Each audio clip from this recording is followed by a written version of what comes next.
Good morning, good afternoon. As we heard from Heidi, CAS is dedicated to facilitating the sharing of resources, information, and best practices in order to advance scientific knowledge to bring innovative medicines to those in need. As a scientific society, we like to anchor our technical development endeavours with a focus on patients. And with that, it actually gives me great pleasure to introduce our keynote speaker, Mr. Simon Frost. Simon's daughter Annabelle was born with a rare single mutation genetic disease termed alternating hemiplegia of childhood, which entails multiple serious complications and challenges, which Simon will describe further in his talk. Simon currently serves as director of both Cure AHC and Hope for Annabelle, charities dedicated to finding viable genetic therapies for alternating hemiplegia of childhood. I've actually had the pleasure of several conversations with Simon during the preparation for this conference, and have been deeply moved to the lengths which he's gone, learning both new and complex skills and the sheer determination through some very challenging times that he and his wife Nina have undergone to help their daughter Annabelle. Simon's talk will, I'm sure, be thought-provoking for this audience, and indeed perhaps raise some challenges to us. It will frame and centre in our minds why we're meeting for these next 3 days to discuss how to best bring life-changing genetic therapies to those in need. In this enforced digital era, we can't welcome Simon with the customary round of applause. Instead, Simon, I'd simply like to express my sincere thanks and to you for agreeing to speak today. And I'm very much looking forward to hearing what you have to say. And with that, Simon, over to you. Thank you very much. Thanks so much for the very generous introduction, Rob. Good morning, good afternoon, everybody. I'm going to show you a very quick video as an introduction, and then I'll jump right into the presentation.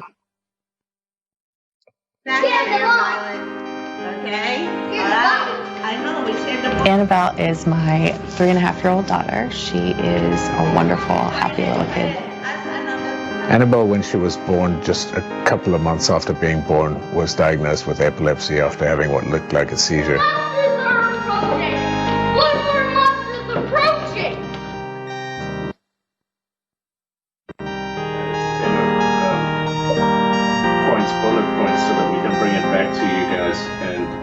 Make that our action plan. If joining another group should be the coordinator, somebody will be already. I went to neurologists with questions and nobody had answers. So we asked them, for instance, how long is my daughter going to live? And they said, I don't know. And we said, what are her symptoms going to look like? And they said, I don't know. What is our daily life going to be like? They said, I don't know. What options do we have in terms of drugs and therapies? And nobody knew. When she was about 2 years old, though, we finally were given the real diagnosis, alternating hemiplegia of childhood. It's also called AHC. It's this devastating neurological condition that combines symptoms of many of the other neurological diseases that people are familiar with, like epilepsy, like cerebral palsy, like stroke. We've been kind of just waiting for you anyway. The first 6 months, I just read papers, so it wasn't a conscious decision to go down the path of doing anything about it. It was more, let's understand this disease and see what can be done. Can you get it? Can you reach that? Whoa, she got it. Reach you, Zach. A patient with AHC can have these episodes of, we would call just weakness on one side or both, and they develop where they just can't move. On top of that, they can develop very, very bad seizures, and they can develop problems with thinking. We started our foundation, Hope for Annabelle, to develop a cure for her disease. Ours is a little bit different because my husband Simon has been so involved and gotten himself so deep into the science, and I think that's one way in which we are a bit different. I think, we have poured all of our efforts and every penny into a scientific project to develop an AAV-mediated gene therapy to cure Annabelle's disease. Annabelle, can you just have one go with Mom and then you can go back to Dad? It seemed like we could make a difference to many other diseases by creating a similar path where parents wouldn't have to reinvent the wheel every time they identified a rare disease, a rare monogenic disease in their children. A race? pivotal discoveries in neurosciences over the last several years have been in rare diseases. Understanding that rare disease allows you to take that treatment and expand it to a broader population who maybe don't have that rare disease but could benefit from impacting that particular area of the brain.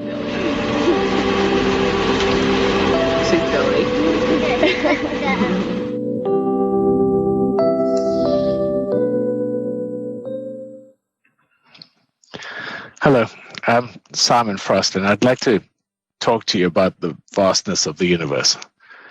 I bet you didn't expect that, did you? You know how big the Earth is. It's just a tiny dot, really, when set against our sun. And if you take a step back and you look at the entire Milky Way, our sun, our whole solar system, is now the tiny dot. It's one of 100 billion dots that stretch 100,000 light years in diameter. 2.5 million light years away from our closest neighboring galaxy. Cosmologists tell us there are more than 100 billion similar galaxies in the known universe. That's 14 entire Milky Way galaxies for every human on Earth, each containing about 100 billion solar systems. That's more stars than grains of sand on Earth. For every single person on Earth, we have 1.4 trillion solar systems. In an inconceivably vast cosmos, we're infinitesimally small. We have about as much significance in that cosmos as a single atom has in the entire human body. So what's the point? How do you find significance in a universe like that? Surely, at this scale, the only way to measure our lives is by how we've helped life on Earth thrive, how we've helped humankind. And I'm going to tell you about one member of humankind, a little girl named Annabelle, my little girl, a very sick little girl. I'm going to tell you about my experiences as Annabelle's father and my mission to find genetic therapies for her. I'll talk about how that mission will translate into genetic therapies, not just for my daughter, but for thousands of children with many other diseases. I'll talk about how coordinated research and centralized animal models, cell lines, and genetic therapies will benefit not just those children, but all of humankind. But most importantly, I'll tell you how you personally can help life thrive on our tiny planet. How you can help the 750 million of your fellow human beings who are living with genetic diseases. Now, we've had genetic therapies for decades. We know they work. We know they're incredibly important, but we're not using them to their full potential. And that needs to change. It needs to change now. We must use these therapies to their fullest capacity. The most vulnerable amongst us depend on it. Humanity depends on it. I know that you know that, but at the risk of offending some of you, I'm going to tell you right now that I probably understand the need for genetic therapy better than any of you. I understand because I live with it every single day. I see it in Annabelle every single day. My family is my universe, just like your family is your universe. And my family is threatened by genetic disease. Hundreds of millions of families are. And you can change that. We can change that. As a start, we need to identify those patients who need help before it's too late for them. We need to sequence their genomes and identify their monogenic diseases quickly. We need to collect, maintain, and use coordinated, open source genotype, phenotype, and natural history data so we can find viable therapies efficiently and effectively and treat these patients before they suffer unnecessarily, before they die, before their universe comes to an end. I'll talk about how uncoordinated research is failing to produce therapies and how unsophisticated, uneducated parents like me are accelerating therapeutic timelines simply by acting as a research hub. And I'm here to tell you that I believe there's a better way to create a replicable protocol for all 7,000 monogenic diseases, a way to cut the risk from the pursuit of therapies for industry and big pharma, a public-private partnership approach to treating all rare diseases, not just the profitable ones, because that's what humanity should be doing. A non-rivalrous, non-excludable, perhaps free way to help the 750 million people living with monogenic diseases. And if a guy like me can drive that kind of change, then sophisticated people like you certainly can. Annabelle was born in November 2015. She's 4 years old now, and as you can see, she's adorable. She's the kindest, friendliest person you'll ever meet. Before Annabelle was born, we learned from prenatal testing that there was more than a 50% chance that she'd have triple X syndrome, a genetic disease caused by having an extra X chromosome. Now, that's fairly common. It happens in 1 in 1,000 people, and it normally presents very mild symptoms. When she was born, we noticed a couple of things that were different about her, but nothing too alarming. Her eyes twitched a bit. She failed her first hearing test. Her body was a bit floppy, but doctors told us she'd probably be fine. She was tested again at birth for triple X. It was confirmed, so these mild symptoms seemed to be explained early on. But then things changed. At her 2-month checkup, Annabelle had an episode that looked like an absence seizure, followed closely by tonic-clonic convulsions. An experienced nurse who was trained in epilepsy recommended we take Annabelle to a neurologist at Children's National Hospital very soon to be examined. So we went the next day. That doctor prescribed Keppra, an anticonvulsant, and he recommended that we watch her closely. Annabelle continued to have episodes regularly, and she was soon misdiagnosed with epilepsy. Every day for almost 2 years, we'd force Annabelle to take increasing doses of Keppra, trileptal, and valproic acid. Annabelle wasn't happy about that. She hated it so much that some days it took 3 hours to get her to swallow her medicine. There was a lot of choking, a lot of tears, and not just from Annabelle. Over the next 18 months, we visited some of the best neurologists in the world. In that time, Annabelle, remember she was just a tiny baby at the time, was subjected to more than 10 EEGs, several MRIs, baby MEGs, you name it. She never had any episodes during any of those scans, and none of those tests ever found any abnormalities. But Annabelle's symptoms continued to get worse. Often after an episode, she'd become paralyzed on one side of her body, sometimes for up to 10 days. You can see an example of her partial paralysis here in this video. As you can see, in this particular episode, she lost the use of her right arm and her right leg. And this episode lasted for a full 10 days.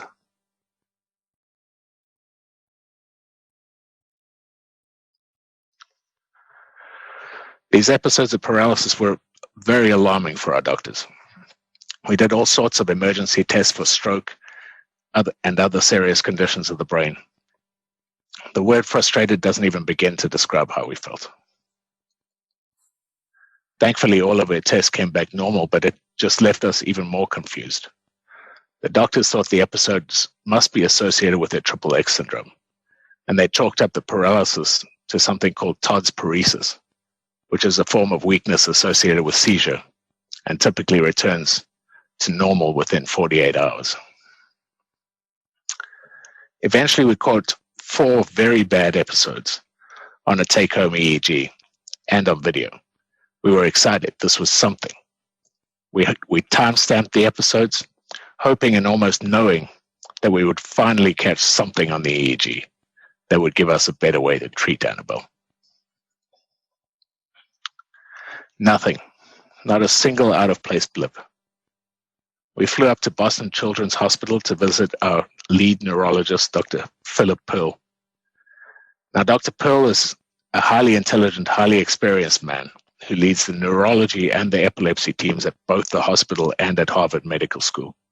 He looked at the videos, he saw the convulsions, he saw the reduced levels of consciousness, the paralysis. He looked at the times logged on our phones for those videos.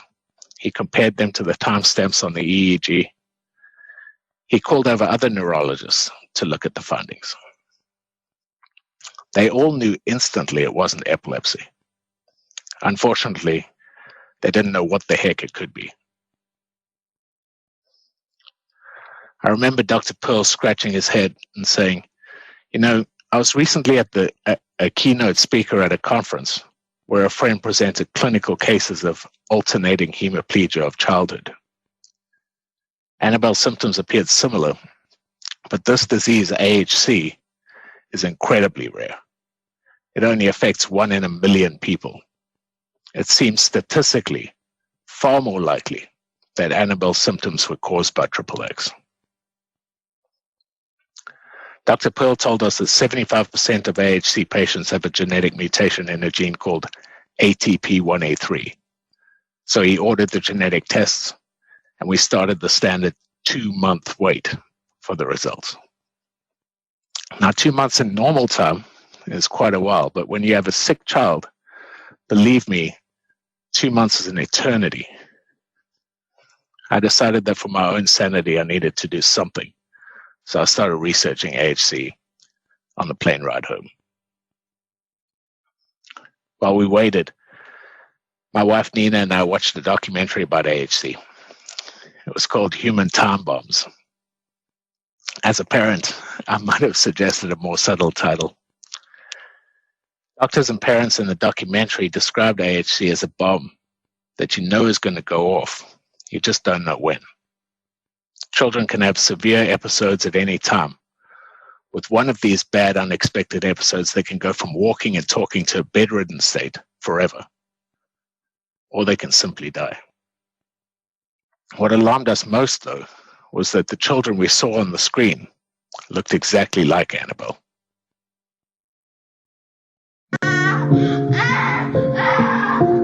It is heartbreaking to watch Sunna go through her episodes. And I see that her episodes are so painful. And we can't do anything to help her. Just hold her and try to go through it with her. I feel so completely helpless.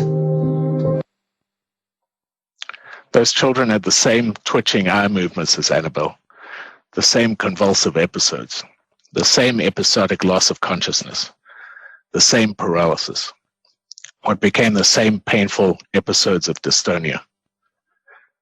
Nina and I watched with tears in our eyes, knowing that she had AHC. Still, we didn't know whether she would have a mutation in ATP1A3. In fact, we and the doctors continued to think that it was somewhat unlikely. We still believed that the XXX syndrome symptoms might be caused by XXX. Now let's go back for a second to those galactic scale numbers. If you take an incidence rate of 1 in 1,000 for XXX and you multiply it by 1 in a million for AHC, you get an uncorrelated likelihood of having 1 in a billion of having both. I remember talking with a neurologist at Children's National about that. He jokingly asked me, why does an actuary take a bomb on a plane?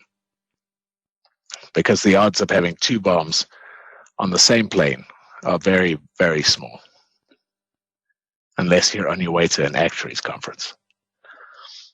Unfortunately, Annabelle beat the odds. As it turns out, she does have 2 bombs on the same plane. I'm just going to repeat that if you don't mind. There are only 3 documented cases out of 7 billion people on planet Earth with Annabelle's mutation. She and only 2 other documented cases have the disease with that particular mutation, L839P. That may seem insignificant, but remember, my family is my universe, and your family is yours. Now, none of our neurologists knew anything about AHC. Of course, they knew nothing about that specific L839P mutation. They didn't know whether Annabelle would ever be able to walk or talk. They didn't know how life-threatening it was. They didn't know how long she would live or what drugs we could give her. In sum, they couldn't tell us much of anything. It felt like we weren't going to get any help, like we were on our own, like we had to do it all ourselves. I figured there were two ways we could deal with Annabelle's diagnosis. One, we could shut down and accept the fact that she had a disease so rare that we had no hope of treating her. Or two, we could try to do something about it. Of course, you know which option we chose because I'm here with you today. I became obsessed with studying the disease. It took me 16 hours to read my first paper. I needed to write a glossary of every scientific term to understand the papers properly. It was like learning a new language, like Latin or Mandarin. But something very unexpected happened. I became extremely motivated by reading those papers. Every rock I turned over seemed to have 2 new clues underneath it. Soon I was overwhelmed with clues, so I became more determined to get organized, to cross-reference my findings so I could put them to better use. Now, in my business, I've been using a company called Upwork to find and hire experts in various fields, and it occurred to me that I could use the same model to find the experts I needed in this personal quest. So I decided to look there for someone to guide me. I found Dr. Natalia Morsch. Natalia worked at the NIH for 3 years, studying neurological conditions in worms. She was a lecturer, had extensive experience in genetics, molecular and cellular biology, and in essence, she was perfect. So I hired her. We organized the research I'd been poring over into logical areas: molecular structure, function, clinical studies, phenotyping, genotype-phenotype correlations, electrophysiology, in vivo and in vitro experiments, treatment research, XXX-related research, gene therapies, mouse studies. I know that was a painfully long list. Imagine what it was like for a layman like me. I hope that gives you a sense of how many disparate, uncoordinated areas of research there are, how many different areas need to be consolidated just to treat one disease. Since then, I've read more than 400 papers on all those topics, and Natalia has read more than I have. I've read several textbooks on neurology, cellular biology, molecular biology, brain injuries, neuronal networks. I was up every morning at 3 a.m., would work all day and stay up as late as my body would let me, read all weekend. Now, I should point out the research was quite honestly captivating, but research on its own is not a motivator for a layman. As a father, you have a very different set of motivating factors. One of my biggest motivating factors originated in the early hours of April 21st, 2018. I woke up from a sound sleep. I'd possibly heard something on Annabelle's monitor and wandered over to her room to check on her. When I got there, I saw that she'd vomited, she was choking, and she wasn't breathing. I tried to clear her mouth with my fingers. I gave her back blows. I even tried the Heimlich maneuver on this tiny 2-year-old. I know it was probably less than a minute, but it seemed like an eternity before I finally managed to clear her airway and get her to breathe. This time Annabelle had beaten the odds in a good way. She didn't die that night. The next day, the whole family drove Annabelle down to Duke University Hospital, which is the best AHC clinic in the world. On the drive down, she had more choking episodes. I had to stop the car and give her back blows. She ended up in that hospital for a week, and she saw entire teams of doctors. Half of them recommended a permanent feeding tube. The other half recommended drugs and antibiotics. Thankfully, the drugs and antibiotics worked. Annabelle now sleeps in a crib right next to me, so I can hear her breathing. Every time I check on her, I feel my chest tighten, terrified it's going to happen again. That when I touch her cheek, it'll be cold and still. I don't know about you, but I can't imagine a more powerful motivator. I redoubled my research efforts. Natalia and I started to piece together a hypothesis. We laid out all possible therapies, but essentially there were only two that were viable: drugs and genetic therapies. There were two categories of drugs, on-target and off-target drugs, and three categories of genetic therapies: transgene delivery, knockdown options, and gene editing. The more I researched, the more I started to see some interesting neurological patterns in AHC. ATP1A3 codes for the sodium-potassium pump, which is supposed to pump sodium ions out of neurons and potassium ions in to create and maintain the electrochemical gradients that are required for neurons to fire and keep firing. As you all know so well, firing neurons are what allow us to think, feel, and act, and this pump fails in AHC. While I was listening to a lecture on the cellular mechanisms of brain function, I noticed that GABAergic neurons, inhibitory neurons, fire at very high frequencies, while glutamatergic excitatory neurons fire at much lower frequencies. It occurred to me that high-frequency neurons that have long firing cycles would fail much faster than low-frequency neurons if they didn't have functional pumps. I started to look closely at those high-frequency GABAergic neurons. Natalia and I correlated the location of the highest frequency neurons with known atrophy in the brains of AHC patients. And we saw there were clear patterns in certain regions of the cerebellum, basal ganglia, hippocampus, and frontal cortex. When we looked at ATP1A3 expression by cell type, we found something else striking. Almost all neurons co-express two different types of sodium-potassium pumps, ATP1A3 and ATP1A1 pumps. But a particular type of GABAergic neuron in the cerebellum, Purkinje cells, only express ATP1A3. Those cells have no safety net. When they fail, there's no backup. Another striking thing we learned from a neurologist at Duke is that these Purkinje cells have tiny gap junctions, which connect to other cells directly. These gap junctions allow sodium ions to diffuse across them. So when one Purkinje cell fires frequently, depolarizes, and fails, those concentrated sodium ions can spread by diffusion to neighboring cells, causing them to depolarize and fail. What results is a phenomenon called spreading depolarization, which can be 10 times as damaging to the brain as a grand mal seizure. That's terrifying. That became our hypothesis, and we kept refining it, challenging it, testing it. I traveled to conferences and universities around the world, testing and refining that hypothesis. Aarhus University in Denmark, where they won the Nobel Prize for identifying the protein. Columbia and Duke universities, where they identified the gene. The NIH conferences in far-flung places.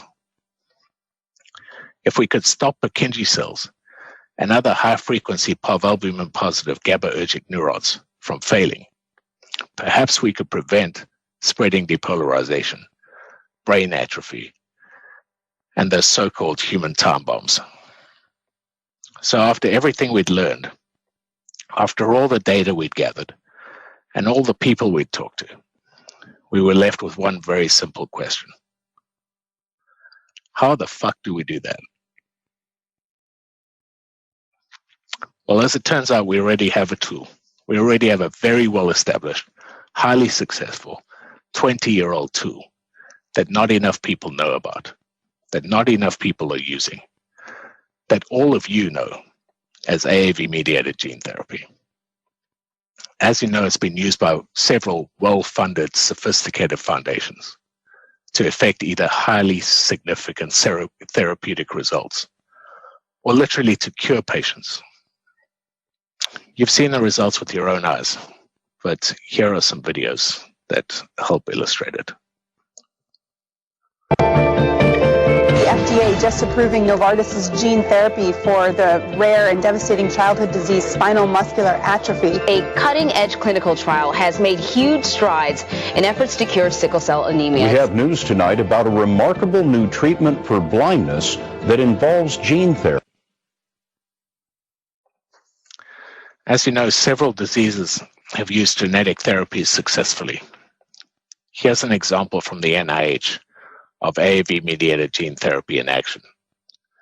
This patient has aromatic amino acid decarboxylase deficiency. This is a 4-year-old child with this disorder, and you can see she has very low-level neurological function. Without treatment, this child would go downhill rapidly and would die within 2 years. Very few of these children live to be more than 10 years old. There was no treatment until transgene delivery options were tested. The middle video shows the same patient a year after a single intraputaminal infusion of the wild-type gene. And if you look on the right, a year later, at age 6, this is the same girl in kindergarten. Even if you look quite closely, it's hard to tell the difference between this child and her kindergarten classmates.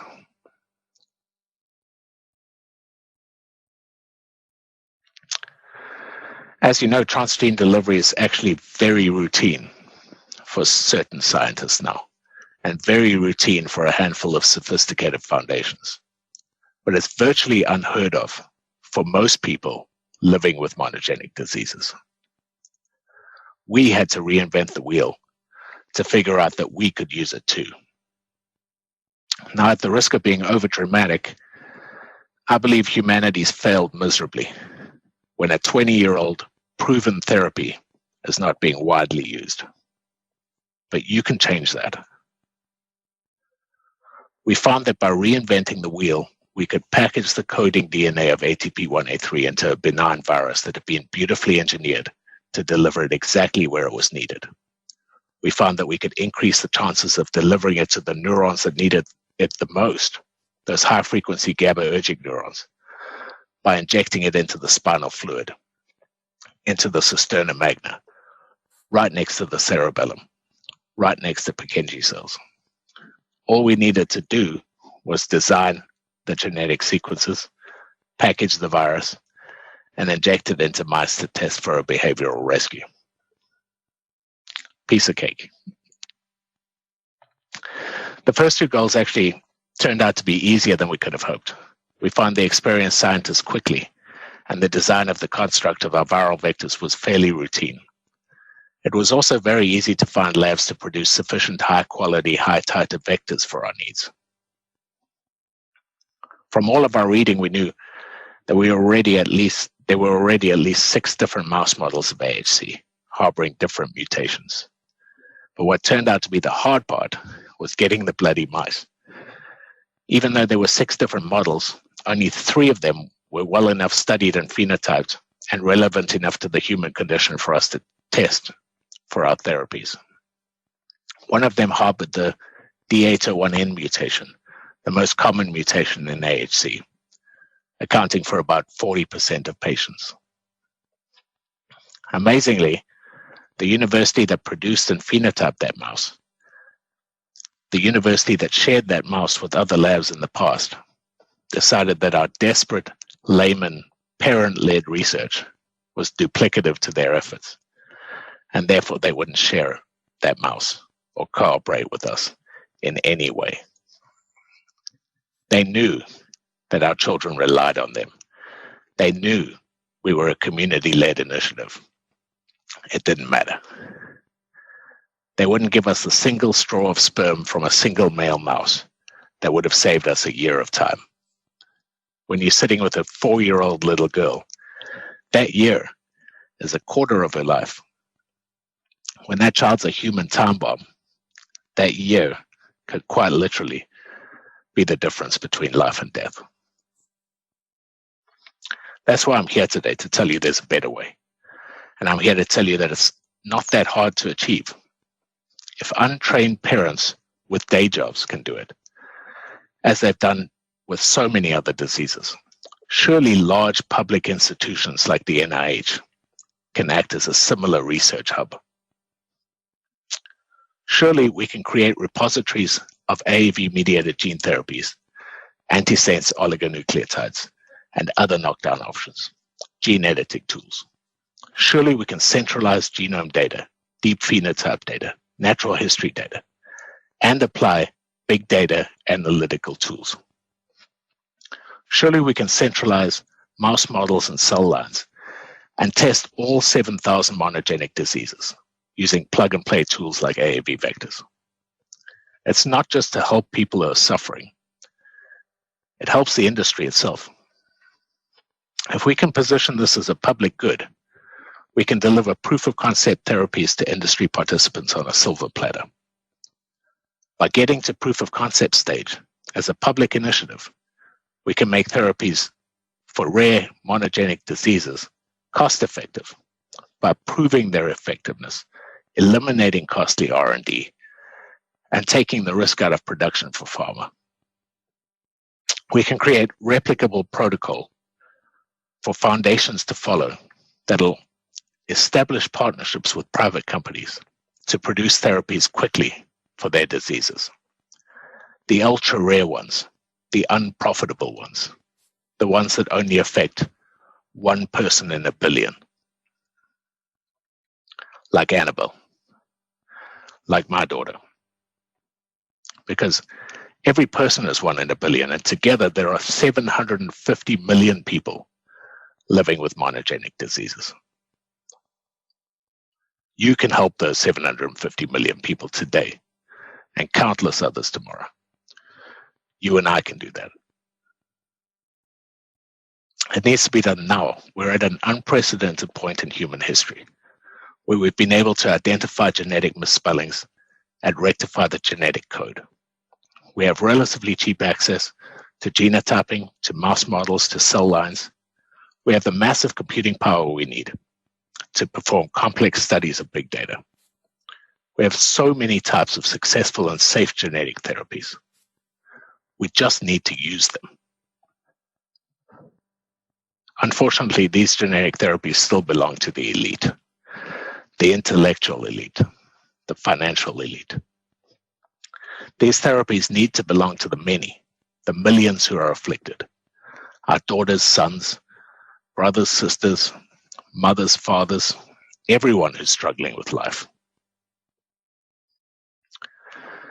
I'm in a very fortunate position. Recently, the NIH asked me to join two boards, the NCATS Advisory Council and the Cures Acceleration Network Advisory Board. Two boards designed to get therapies from bench to bedside. Two boards designed to make cures available to the millions, dedicated to using public monies and every dollar optimally to make sure that people in need are treated. And I take my job very seriously. It's an obsession. It's the biggest opportunity available to help humankind prosper. And you can do much better than I can.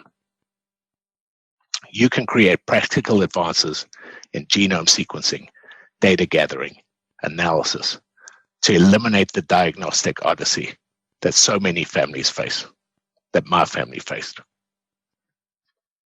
You can help organize centralized cell lines and mouse models to test therapies in for all 7,000 monogenic diseases immediately. There are only 7,000 of them. From a universal scale perspective, that's minuscule. You can produce research-grade vectors, transgenes, ASOs, gene editing machinery to test in those cell lines and animal models. You and your companies can benefit from those efforts by taking proven therapies through the regulatory process, patent them, produce them, feed your families with the profits. You can change the world for hundreds of millions of people. You can pave the way for the future of humankind.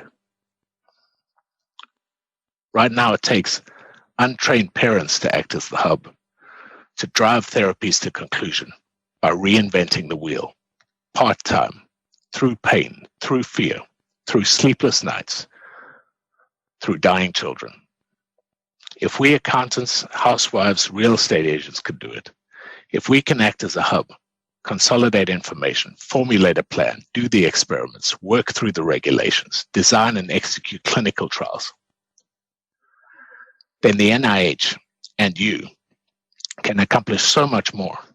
People trained in molecular and cellular biology, scientists, PhDs, some of the most intelligent human beings in the world, working to preserve life on Earth. There are 10 billion trillion solar systems in the universe. And out of the entire vastness of the cosmos, we're the only life we know of. That's precious, and it needs to be protected. But we need a coordinated effort. We need collaboration. We need to pluck the routine procedures out of the disparate silos of academia for the common good. We need everyone to realize that we're part of the same family, the human family, and we're all in this universe together. For Annabelle's sake, for the sake of life, we need you. Thank you.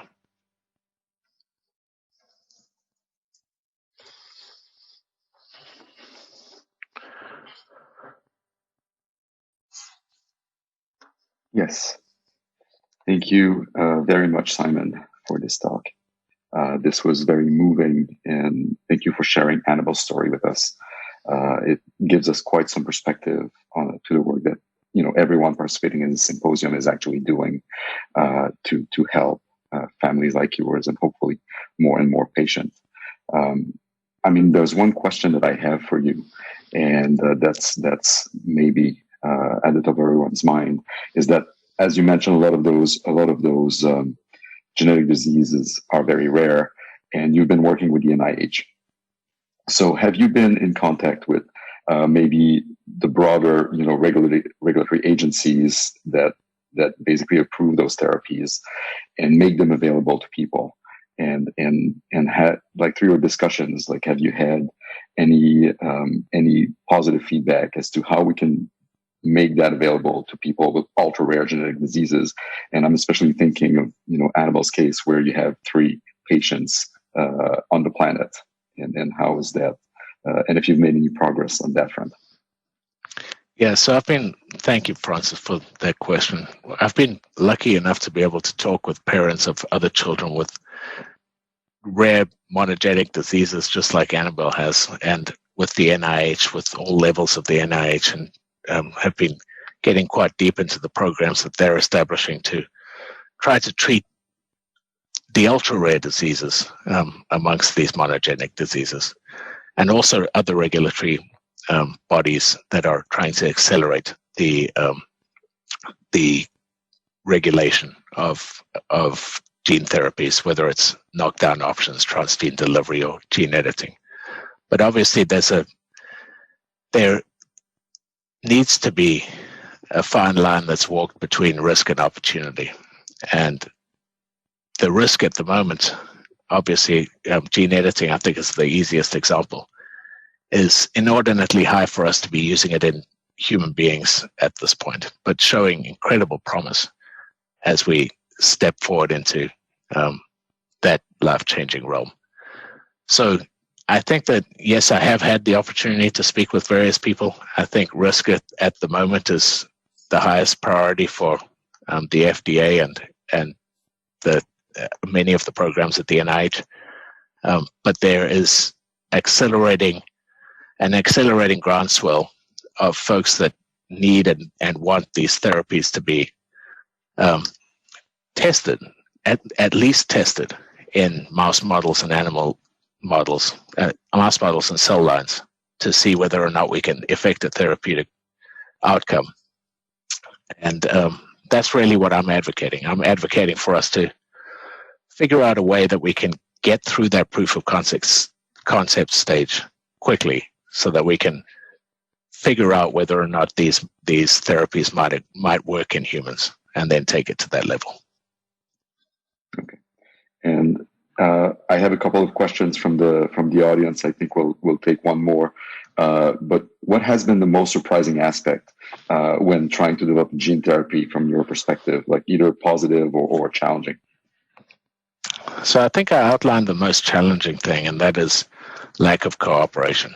It seems like we have all of the tools that we need. They're just in separate places. We have all the scientists that we need to be able to take these disparate, I use the word disparate in the talk, disparate silos of knowledge and consolidate them into a single action approach.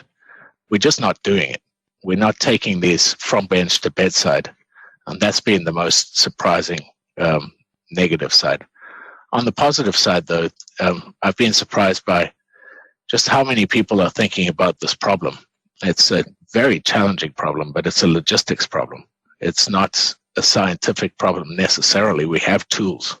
We just have to use them. Yep, indeed. And one more question, maybe. Was Annabelle treated with the vector at this point, or how far are you from the clinic? Not yet. So we've seen good therapeutic effect. We need to see more data before we're able to get it to clinic.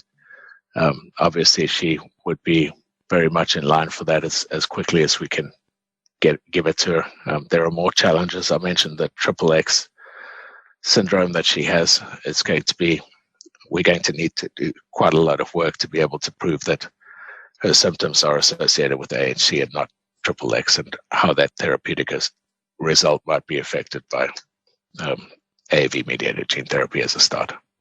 Yep.